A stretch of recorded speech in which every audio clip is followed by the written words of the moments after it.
And welcome back to the third and final hour here at Real Side Radio. Dave Sussman here in the chair. It is always a pleasure to be visiting with you, the good folks in the Real Side Kingdom, on 73 stations across the Fruited Plain, on the GCN and Salem Radio Network, as well as on 6 or 7 television stations. And thank you for joining us. I'm Dave Sussman, your guest host tonight, and you can find me at Whiskey Politics. Find me on YouTube on Whiskey Politics, on all of your social media on Whiskey Politics, and you can find me on at Twitter at David Sussman. And we're also on the Range Broadcasting Network as well as Ricochet. What I want to talk about this hour is something that is kind of dear and near to my heart. Near and dear? Dear and near? Which way does it go? Dear and near to my heart. Near and dear to my heart. And that is Las Vegas. I used to live in Las Vegas. I lived there in the 1990s. In 1993, I moved out there, started a business out there, and lived there for 4 years. And most people think of Vegas as the way that we know Vegas today. 2 million people living there, population-wise, massive corporate entities owning all of the casinos. The Strip really starts at the Mandalay Bay and goes all the way up to Fremont, more or less, with the little gap in North Las Vegas. But when I lived there was 400,000 people living there. I lived on the outskirts of town, which was a mile off the Strip. Now that's considered center. And I watched the buildings implode. I literally had poker games at my condo, my second floor condo, which overlooked the Strip. And we saw the dunes come down, the Landmark come down, the Hacienda, which is now the Mandalay Bay, and several other hotels. It became a thing. And when I left Las Vegas, I moved back to Ventura County in California, got married. I didn't want to settle there. The city of Las Vegas had doubled in 4 years. It went from 400,000 to 800,000. Well, it's now 2 million people. And many of those 2 million people are relying very, very heavily, not all, but very heavily on the tourism. Okay, we're talking 30, 40 million people a year. We're talking hundreds of thousands of people coming in every single day. We're talking about rooms of 5,000 hotel rooms being absolutely filled to the rim every single weekend. Conventions coming in during the weeks. The expensive restaurants. The days when I lived there where you can get a really good meal for relatively inexpensive time and stay at a hotel for 30, 40 bucks. Those days are long gone. Now you've got resort fees and you've got expensive meals and celebrity chefs and events and, roller coasters and fountains and Eiffel Towers. And you know what it is. You've been to Vegas. And Vegas may be the canary in the economic coal mine. They've reopened tepidly over the past few weeks after being closed down. And when I say tepidly reopened, they didn't reopen everything. There's still a whole bunch of hotels that are closed. Bally's is supposed to be opening soon. But Venetian is now going to be closing on the weekends. The conventions are still not open. I was supposed to be going to Freedom Fest last week. Freedom Fest was canceled. It was supposed to be the first big convention. And so what about all those restaurants and all those hotels, especially during the week, when there is nobody there, where the tax revenue for the state of Nevada is something like $5 billion in the red at this point. And on the weekends, the only traffic that they're getting is not so much from airplanes, people flying in from all over the world, if not the country, okay, is mostly just people driving in from California, and they're locating people, staggering the rooms, staggering restaurants. Half the restaurants aren't even open yet. The question is Las Vegas about to die? Is Las Vegas about to go through a massive implosion? And you only have to take a look at the numbers. You only have to take a look at the revenue, where normally they would be in the tens of millions of dollars every single day in income into the casinos and the taxes and the restaurants. Tens of millions of dollars every single day. And they're now in the tens of thousands. On the weekends, bumping up a bit because you're getting a little bit more traffic coming through. So the question is, for everybody living in Las Vegas, are they about to lock down again?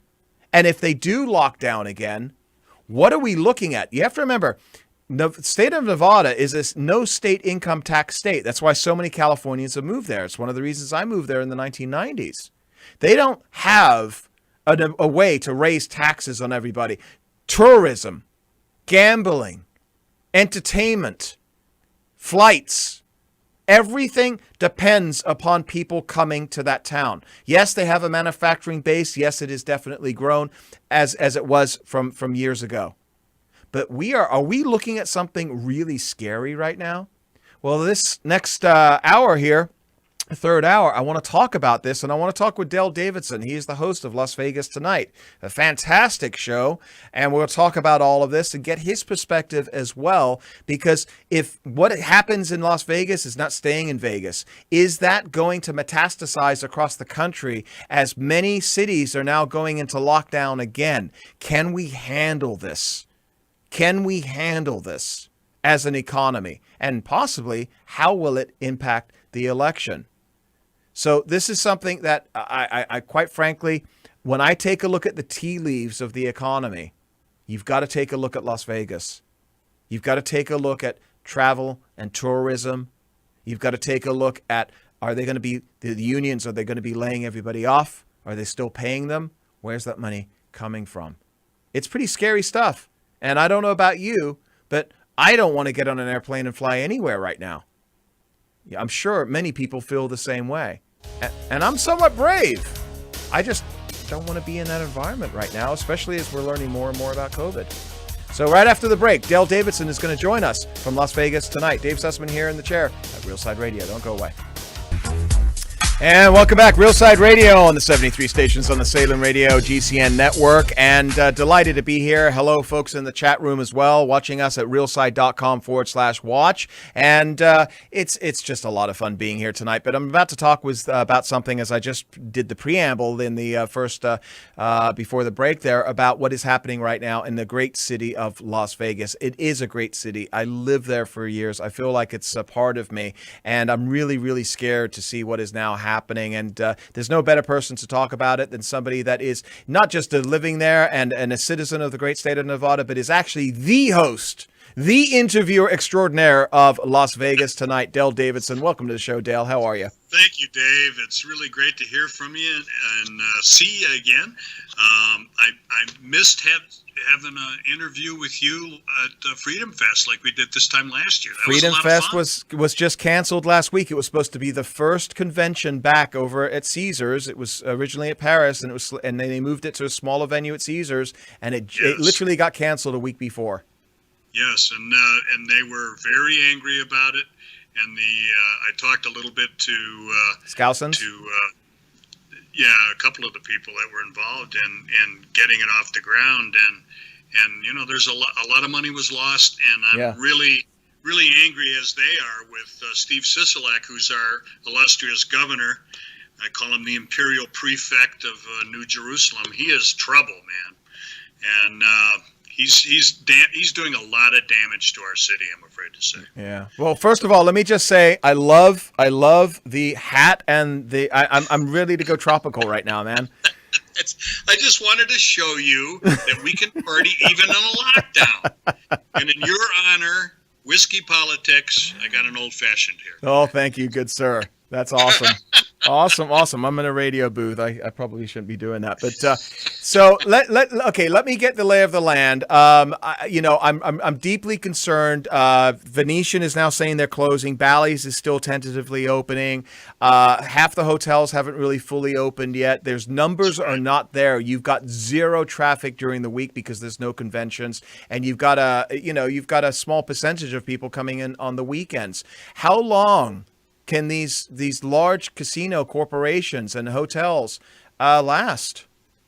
No, they're beginning to show cracks, Dave, and depending on their financial situations here in Las Vegas, both the Wynn and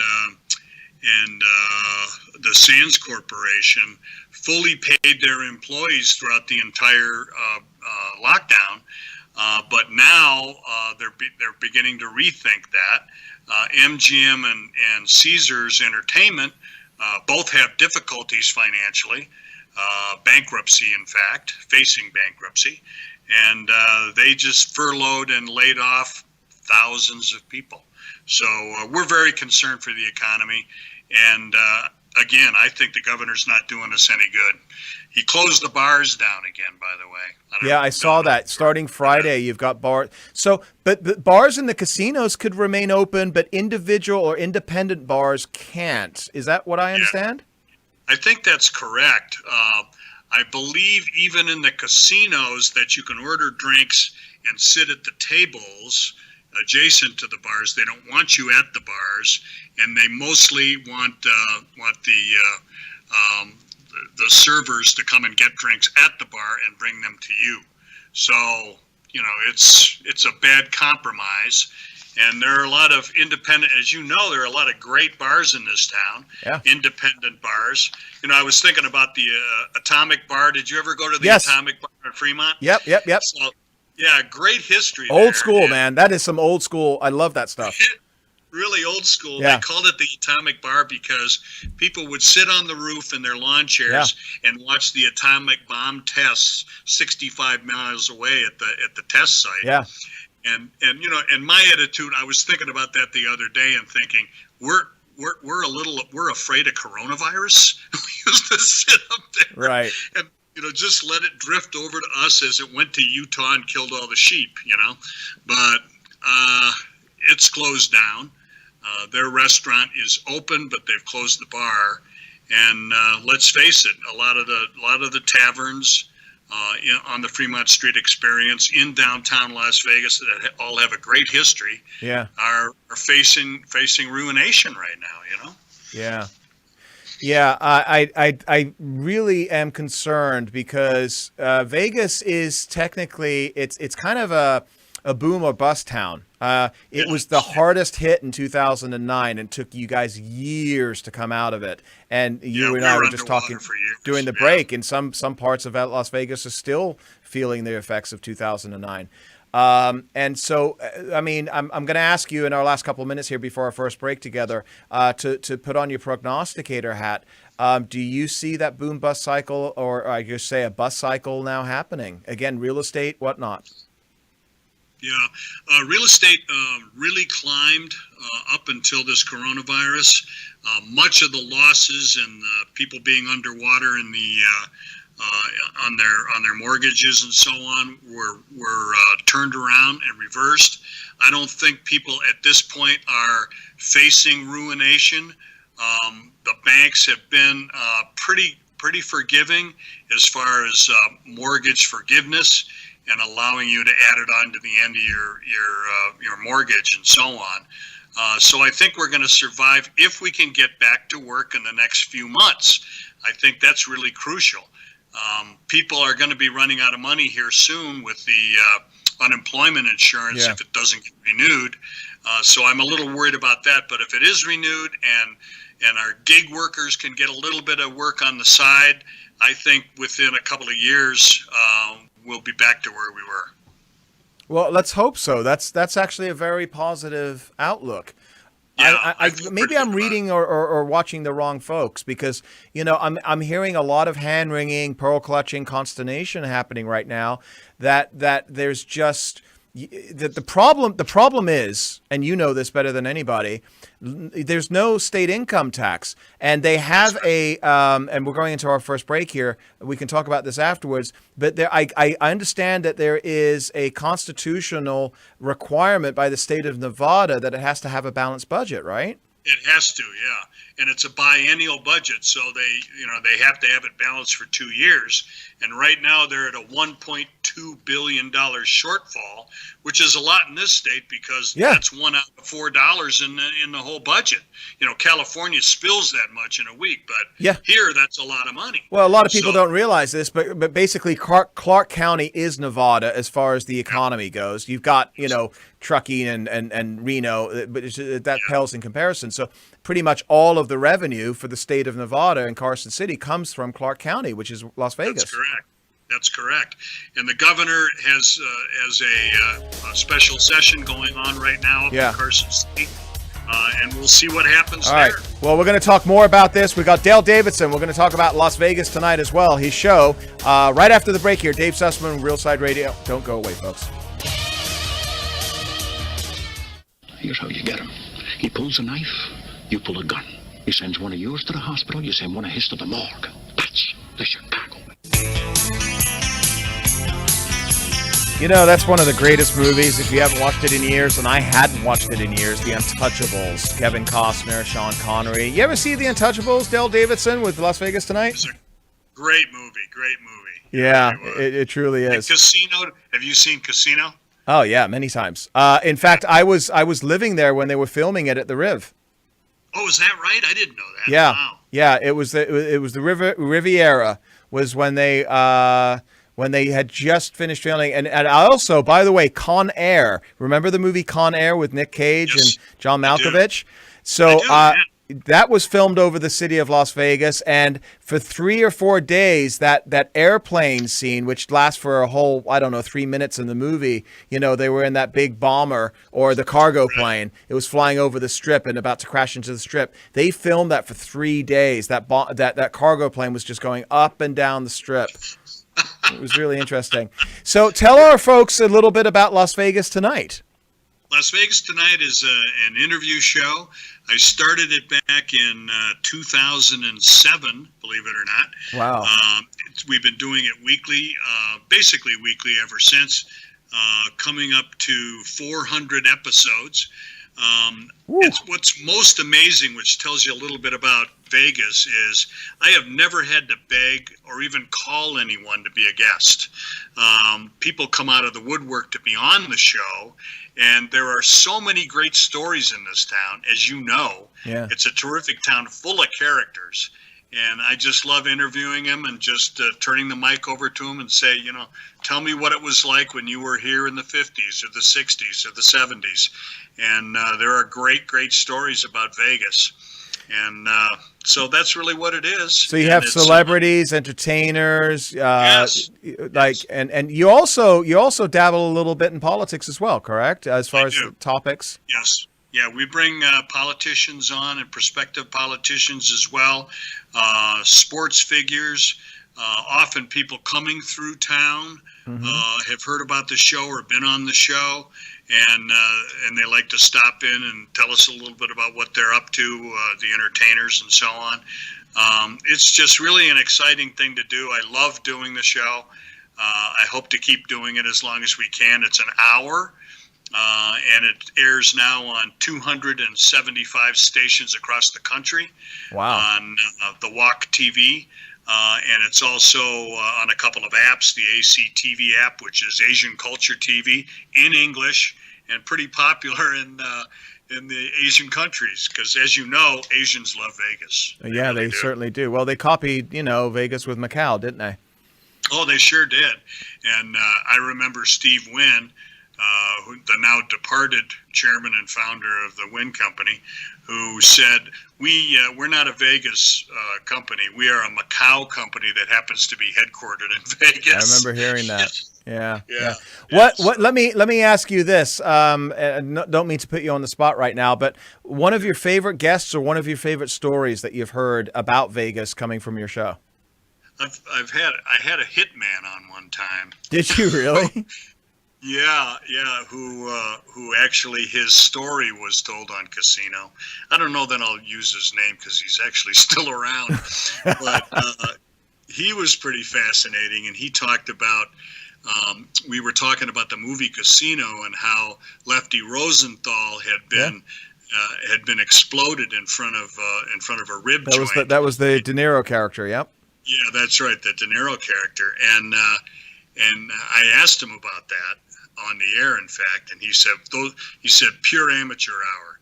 I said, why? He said, if I had done it, he'd be dead.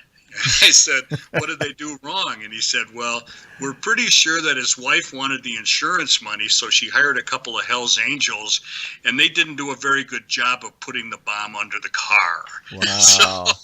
Wow. So you hear stories like that, and you go, I guess it really was like that then, So did we he see- did he look at the movie Casino? Great Scorsese movie.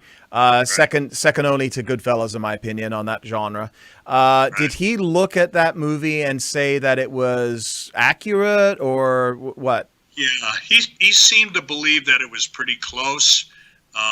He knew many of the major characters who went by different names in the Casino movie. Yeah. But he said, yeah, I can remember when he would take guys back in the woodworking shop and nail them to a 2x4. He said, I do recall that actually happened. So That Joe Pesci character was he was brutal, right? Yes, and that in real life, our former mayor, the husband of the current mayor, Oscar Goodman. Oscar Goodman was his attorney. Yeah. And so it's a pretty fascinating story. Yeah. In and of itself. Yeah. Well, that's a good segue for us, because I was going to ask you about some of the political players in Nevada right now. So that's a good time for us to segue over. So you've got Goodman's wife, who's now running Las Vegas. She took kind of a barrage of incoming from I think we were talking offline about the CNN interview, and it wasn't a good look for her. But it isn't so much about Goodman and being the mayor of Vegas. It's more about what's coming down from Carson City and Sisolak, right? Yes, it is. Sisolak is regarded as kind of a bully, and I think he is. I was surprised that he won as handily as he did. Adam Laxalt put up a good fight. He's a Republican, and Paul Laxalt's grandson, if you remember him, Reagan's pal, who had been governor of Nevada and senator, U.S. senator from Nevada. But we had a blue wave this last election, and he walked in pretty easily.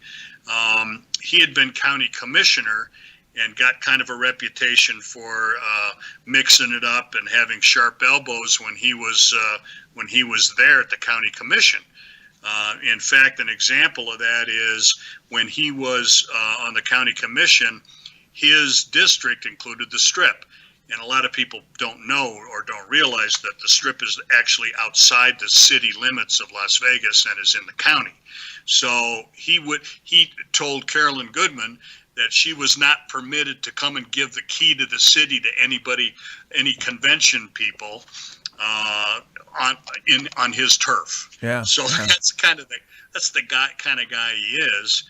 He has said, don't make me be tough, and stuff like that about the closings. So I'm afraid he's really kind of a Gavin Newsom wannabe. I understand that the two couples vacationed themselves in Northern California for a while. They got to know each other. I understand that Sisolak and he, along with Washington and Oregon, have their own kind of little thing going on there, and agreeing to hang together or hang separately. Goodness. Gail, let me ask you in our last couple of minutes here. When I lived in Nevada, it's a lifetime ago. It was in the mid '90s. Now it was a fairly red state. It was reliably red. Now we know the unions, the culinary unions and the like. They have really turned at least Clark County very deep blue. What are we looking at right now for 2020?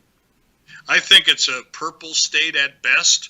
I think I am of the opinion that there has been some widespread corruption, electoral difficulties, I'll put it that way, during the elections.